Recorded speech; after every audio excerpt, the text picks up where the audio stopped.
சாந்தி. ஓம் சாந்தி. ஓம் சாந்தி.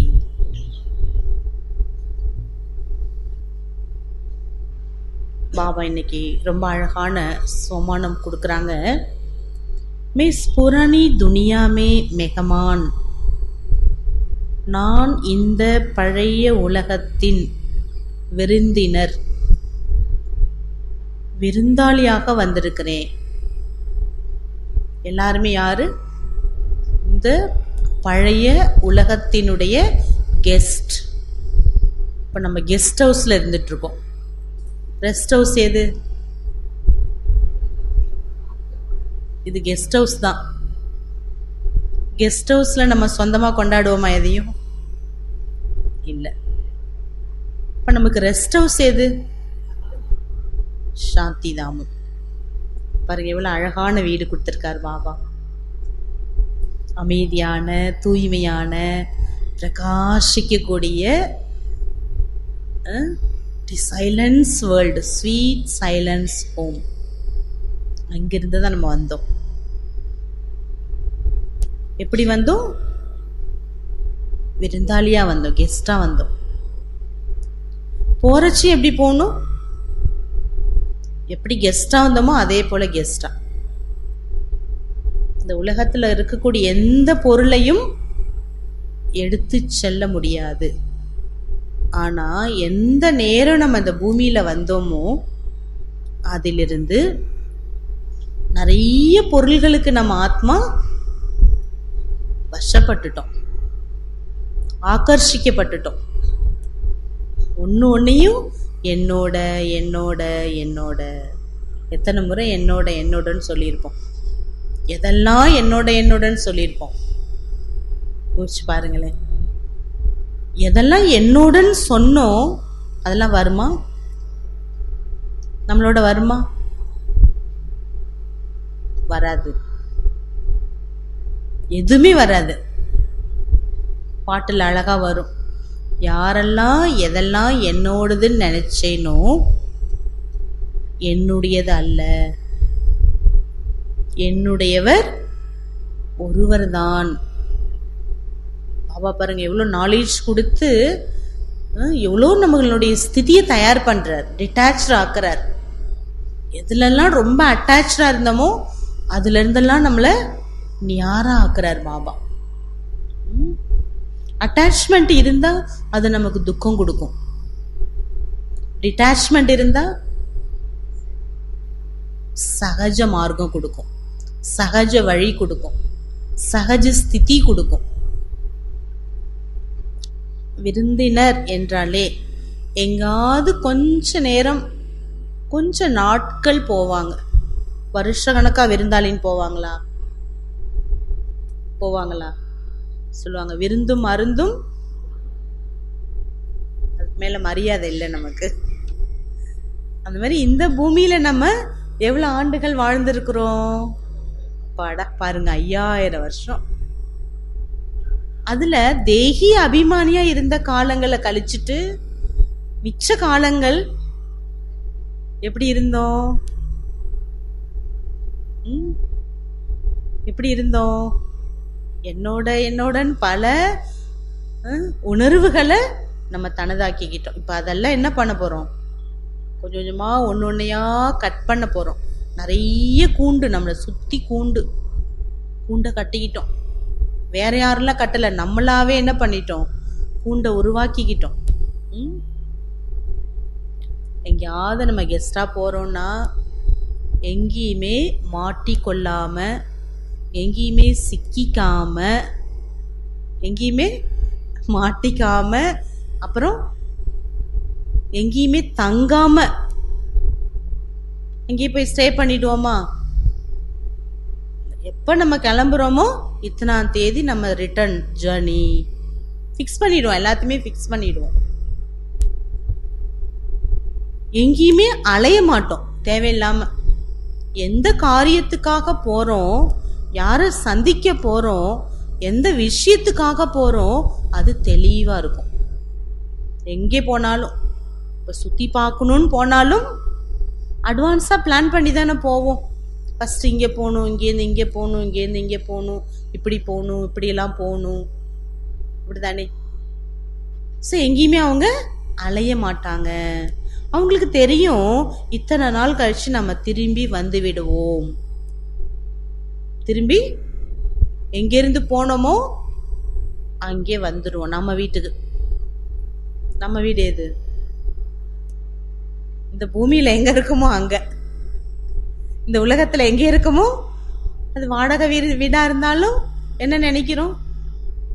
என் வீடு, என்னோட வீடு, நம்ம வீடு இல்லை. நம்ம எவ்வளோதான் எங்கே தான் ஒரு மாளிகைக்கு போனாலும் சுற்றி பார்க்க நம்ம வீட்டுக்கு வந்தாதான் நமக்கு எப்படி இருக்கு? அப்பாடா அப்படின்னு இலைப்பாடுறோம் இல்லையா? எங்கே தான் போனாலும் நமக்கு தெரிஞ்சிடும் நிம்மதிங்கிறது நம்ம வீட்டில் தான் இருக்கு. அது சின்ன வீடோ பெரிய வீடோ எந்த வீடோ அப்படி தானே ஃபீல் பண்ணுற எல்லாரும். வந்தோன்னே அப்போ தான் ஃப்ரீ ஆகுறோம். மனசு என்ன ஆகுது? ஃப்ரீ ஆகுது. அந்த மாதிரி பாபா சொல்கிறாங்க, இந்த உலகத்திலிருந்து நாம் எங்கே போகிறோம்? எங்கிருந்து கெஸ்டாக வந்தோமோ அங்கே வீட்டுக்கு நம்ம போகிறோம். பாருங்க, எந்த காரியத்துக்காக நம்ம போகிறோமோ வெளியில் அந்த காரியத்தை முடித்து தான் திரும்புவோம். அந்த கான்ஷியஸ் நமக்கு இருந்துகிட்டே இருக்கும். இந்த வேலைக்காக போகிறோம், இப்போ போகிறோம், திரும்பி இந்த வேலையை முடிச்சுட்டு நம்ம வந்துடுவோம். அந்த வந்துடுவோங்கிற நினைவு நம்ம எல்லாருக்குமே இருக்கும். அது மட்டுமல்ல, எங்கேயாவது போகிறோம், கெஸ்டாக போகிறோன்னா எல்லாரையும் கூப்பிட்டுக்கிட்டு சந்தோஷமாக கலகலன்னு சிரிச்சிட்டு இல்லை மகிழ்ச்சியோடு போகிறோம் வரோம். போகிறப்ப மகிழ்ச்சியோடு போகிறோம், வரும்போது துக்கத்தோடு வருவோமா? மதுபன் போகிறப்ப பாருங்க சந்தோஷமாக போவோம், ரிட்டன் திரும்பும்போது வருத்தமாக இருக்கும்னு. ஆனாலும் நம்ம வீட்டுக்கு வந்தோடனே அப்பா மதுபன் போயிட்டு வந்துட்டோம், நல்லா இருந்தது ஃபீல் பண்ணுறோம். பாருங்க, நம்ம எல்லாத்துலேருந்தும் இங்கே நமக்குள்ளார பொறாம வெறுப்பு அது இது எல்லாம் இருந்தாலும் எப்போ நம்ம வீட்டை விட்டு புறப்படுறோமோ எல்லாத்தையும் விட்டுட்டு எப்படி போகிறோம்? சந்தோஷமா குஷி குஷியா அப்படி தானே போகிறோம். சரி, போகிறது 2 நாள் 3 நாள் என்ஜாய் பண்ணுவோம், அப்படி தானே. கெஸ்டாக போகிறோம், இங்கெல்லாம் போகணும் அங்கெல்லாம் போகணும், அவங்கள்ட்ட இப்படியெல்லாம் பேசணும், சந்தோஷமாக இருந்துட்டு வருவோம். பாபா சொல்கிறாங்க, அதே போல் நாம் கூட இந்த உலகத்தில் சிரித்து சந்தோஷமாக கலகலன்னு இருக்கணுமா. ஏன்? கெஸ்ட்டு தான் இது. நம்ம கெஸ்ட் ஹவுஸில் இருக்கிறோம். இவ்வளோ பெரிய கெஸ்ட் ஹவுஸ் நமக்கு பாருங்க. இப்போ அந்த உலகமே கெஸ்ட் ஹவுஸ், எங்கே வேணாலும் நம்ம போகலாம். பாபா சொல்கிறாருல்ல, 7 நாள் பாடம் கேளுங்க, எல்லா வீடும் உங்களுக்கு சொந்தம் தாங்கிறாரு, அப்படி தானே. இதே மற்றவங்களுக்கு எங்கெல்லாம் ரிலேஷன் இருக்காங்க அங்கே தான் போயிட்டு தான் வருவாங்க. நம்ம அப்படி இல்லை.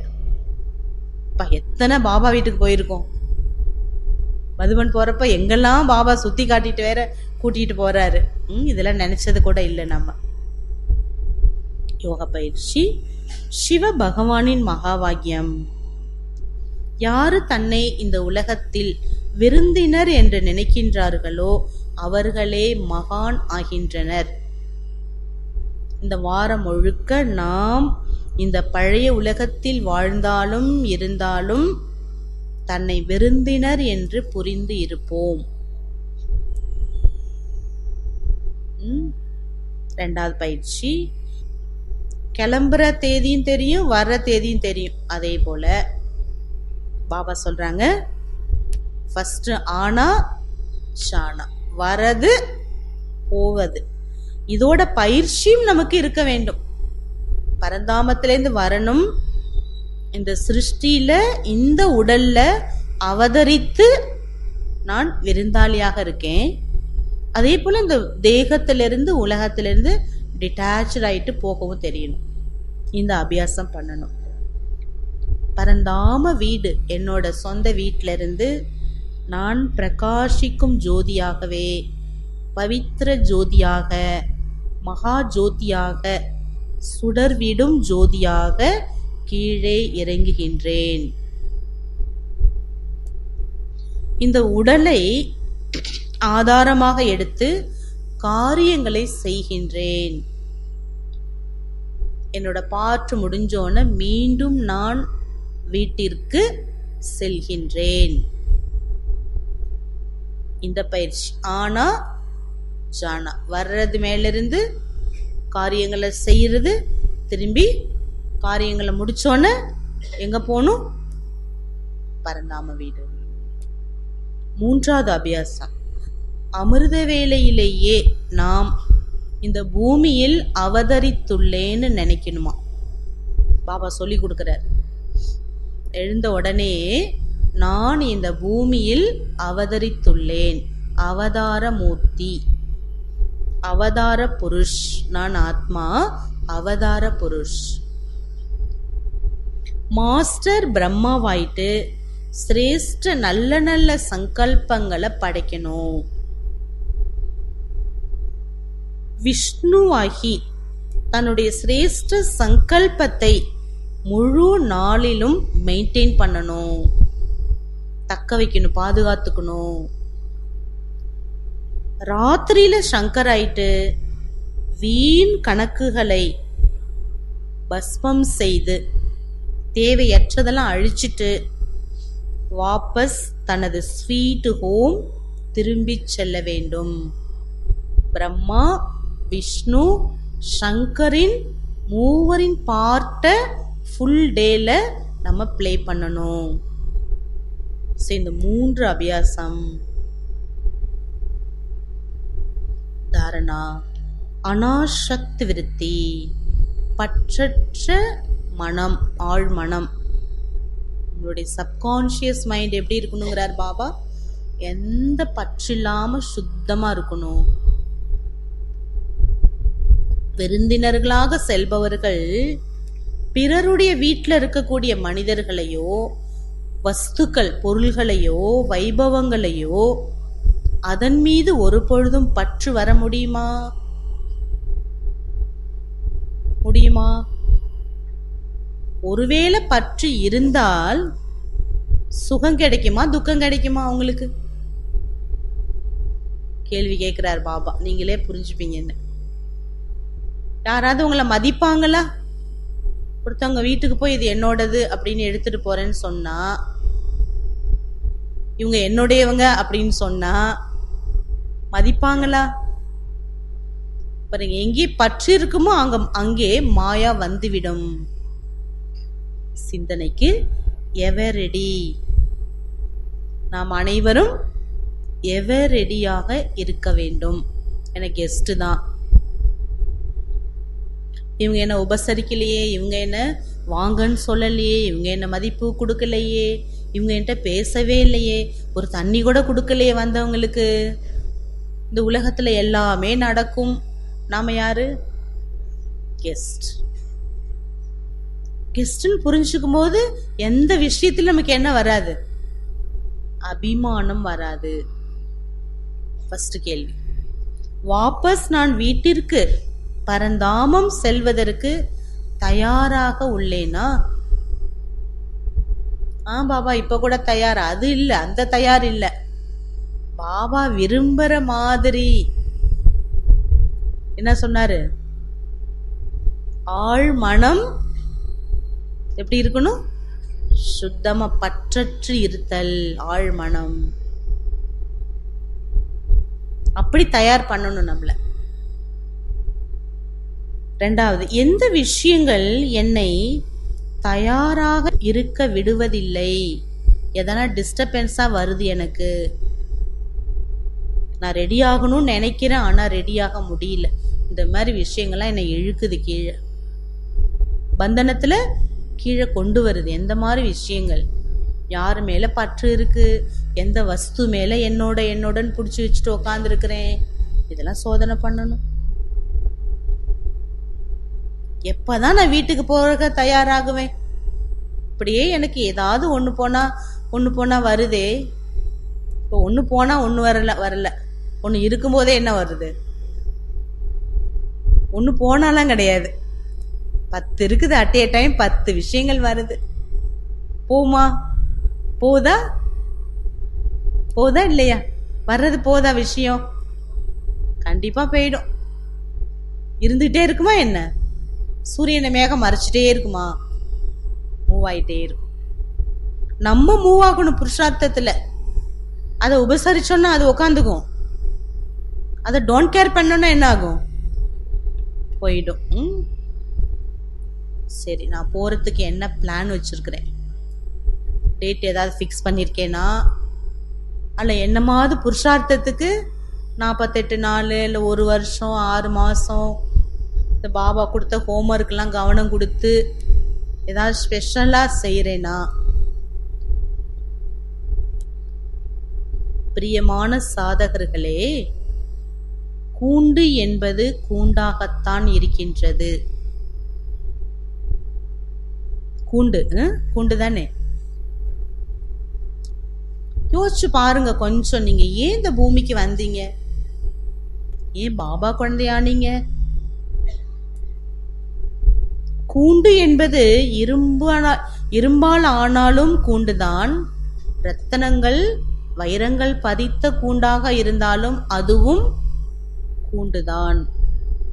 நீங்க ஏன் வந்தீங்க? ஏன் இந்த உலகத்துக்கு வந்தீங்க? முதல் கேள்வி. 2வது, ஏன் பகவானிடம் வந்தீங்க? பகவான்கிட்ட வரும்போது உங்களுடைய சுகபோகம் சொந்த பந்தம் எல்லாத்தையும் உதறி தள்ளிட்டு தானே வந்தீங்க. எப்படி வந்தீங்க? யாரு என்ன சொன்னாலும் கவலை இல்லை, யாரு என்ன திட்டுனாலும் உரைக்கல, அப்படிதானே? வரும்போது எப்படி வந்தோம்? பாபா தான் தெரிஞ்சுது. யோசிச்சு பாருங்க. எங்கே நீங்க மாட்டி உள்ளீர்களோ, அது இரும்பு கூண்டா இருக்கலாம், தங்க கூண்டா இருக்கலாம், எந்த கூண்டா இருந்தாலும் அங்கிருந்து ஒரு நாள் நீங்கள் விடுபட்டே ஆக வேண்டும். அந்த கூண்டிலேருந்து ஒரு நாள் நீங்க பறந்தே ஆக வேண்டும். எங்கேயும் நீங்கள் மாட்டிக்கொள்ள முடியாது. ஒரு நாள் போகதான் போறோம், கூண்டை விட்டு பறக்கதான் போறோம். பக்ஷி பறக்கதான் போகுது. ஏன் நாம அப்படிப்பட்ட இந்த மாயாங்கிற கூண்டை விட்டு உடைச்சி எரிஞ்சு இரும்பு சங்கிலியெல்லாம் உடைச்சிட்டோம், தங்க சங்கிலி தங்க கூண்டுல மாட்டிக்கிட்டோம், அதையும் உடைச்சி எடுத்துட்டு ஏன் நீங்க சுதந்திரமா இருக்கக்கூடாதா? போக தானே போறீங்க. சுதந்திர பறவை கூண்டுக்கு வெளியில பறக்கிற மாதிரி காட்டுவாங்க. பிடிப்பட்ட பறவை ரெக்கையெல்லாம் கட் பண்ணி எங்க வச்சிருப்பாங்க? கூண்டுக்குள்ளார. அப்படிதானே? இப்போ எப்படி இருக்கணும்னு நீங்க விரும்புறீங்க? ஆகவே அழகான வரதான் கொடுக்கிறார் பாபா. நீங்க உங்களை கெஸ்டா நினைச்சீங்கன்னா கோஸ்ட் கிட்டேருந்து தப்பிச்சிடுவீங்க. கோஸ்ட்னா என்ன? பேய் பிசாசுன்னு சொல்றோம்ல, அப்படியே அலையும் நம்மளை சுத்தி. அது இல்ல, எது? பஞ்ச விகாரங்கள், பஞ்ச தத்துவங்களும் நம்மளுக்கு என்ன பண்ணுது? அட்ராக்ஷன் கொடுக்குதுல. அதுலயும் மாட்டிக்க கூடாதுல்ல. பிரகிருதி ஜீத் ஆகணும்ல. கெஸ்ட்ன்னு உங்களை நினைச்சீங்கன்னா கோஸ்ட் கிட்டேந்து தப்பிச்சுப்பீங்க. ஓம் சாந்தி. பாபா இவ்வளோ அழகான சோமான் கொடுத்துருக்காங்க. இப்போ நம்ம கெஸ்டாகவே இருக்க போகிறோம். கெஸ்டாக வருவோம், கெஸ்டாக போவோம், கெஸ்டாக இருப்போம். எதுவுமே என்னோடது இல்லை, அவ்வளோதான். நினைப்போமா? அனுபவம் செய்வோம்.